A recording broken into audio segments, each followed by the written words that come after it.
खंडवा से 65 किलोमीटर दूर बुरहानपुर के दौरे पर आए मुख्यमंत्री शिवराज सिंह चौहान लोगों को मास्क लगाने की अपील करते दिखाई दिए।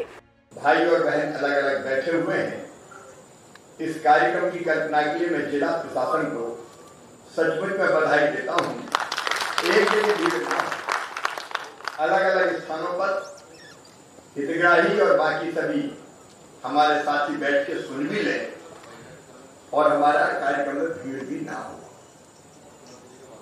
ये सचमुच में बहुत अच्छा कार्यक्रम है। मैं भोपाल से भी यही कहता हूँ, क्योंकि एक बात सही है, जब तक मैं हाथ नहीं मिला लेता था, लोगों को गले नहीं लगा लेता था, बच्चों के सर पे हाथ नहीं फेर लेता था, तब तक मुझे ही लगता था खालीपन है, अधूरापन है, वो नेता कैसा जो जनता से ना मिले। लेकिन कोरोना ने दुनिया पर बढ़ाई। अब हाथ बढ़ते बढ़ते रुक जाता है कि नहीं, अभी कोरोना है।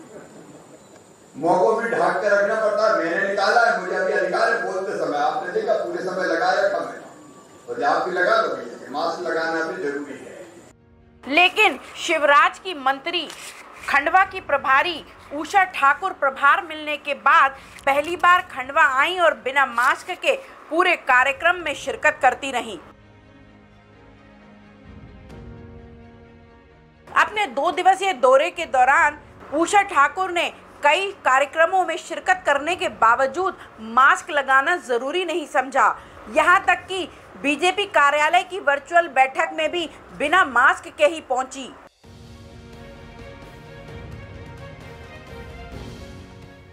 मंत्री की देखा देखी बीजेपी कार्यकर्ता भी बिना मास्क के दिखाई दिए।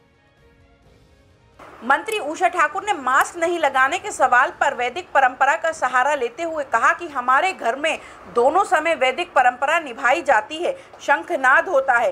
वैज्ञानिकों ने भी सिद्ध कर दिया है कि यज्ञ में आहुति देने के बाद जो धुआं निकलता है और हमारे शरीर में जाता है, वे हमारी रोग प्रतिरोधक क्षमता को बढ़ाता है। तीसरी लहर से यदि बचना है साथियों, तो आप सबसे भी मेरी प्रार्थना, आप ही हमारे प्रचारक हैं और बात जन जन तक पहुंचाने वाले हैं। जो गाइडलाइंस जारी हुई हैं केंद्र की, प्रदेश की, 2 गज की दूरी बहुत ज़रूरी, और मास्क या गमछे से हम हमेशा मुंह बांध के रखें, क्योंकि सलाइबा ही इसके संवाहन का काम करता है।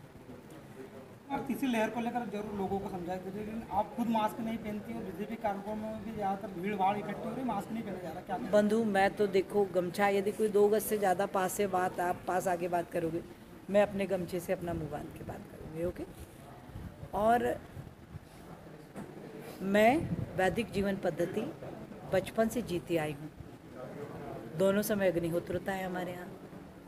हम शंख का नाद करते हैं, प्रभु की प्रार्थना कंठस्थ करके करते हैं, और ये सब चीज़ें विज्ञान ने सिद्ध कर दिया कि यदि हम 2 आहुति डालते हैं ना भाई, तो फॉर्मिक एल्डिहाइड गैस बनता है, कोपाइल नामक गैस बनता है, एथिलीन ऑक्साइड बनता है, और ये सारी गैसें नैनो पार्टिकल्स के रूप में हमारे शरीर के भीतर जाती हैं, हमारी रोग प्रतिरोधक क्षमता को बढ़ाती हैं। यज्ञ थेरेपी कोई मनगढ़ंत बात, धर्मांधता या कर्मकांड नहीं है। अंतरिक्ष वैज्ञानिक डॉक्टर ओम प्रकाश पांडे जी ने, फ्रांस के वैज्ञानिक ट्रॉनी ने, और हमारे वनस्पति अनुसंधान बेंगलोर ने, संस्थान केंद्र ने ये सिद्ध कर दिया कि ये विज्ञान है, और इसका प्रयोग करके आप अपने आप को निरोग और बेहतर स्वास्थ्य के पास रख सकते हैं। इसलिए मेरी इम्यूनिटी बहुत मजबूत है। टाइम 8 मध्य प्रदेश के लिए खंडवा से शेख रेहान की रिपोर्ट।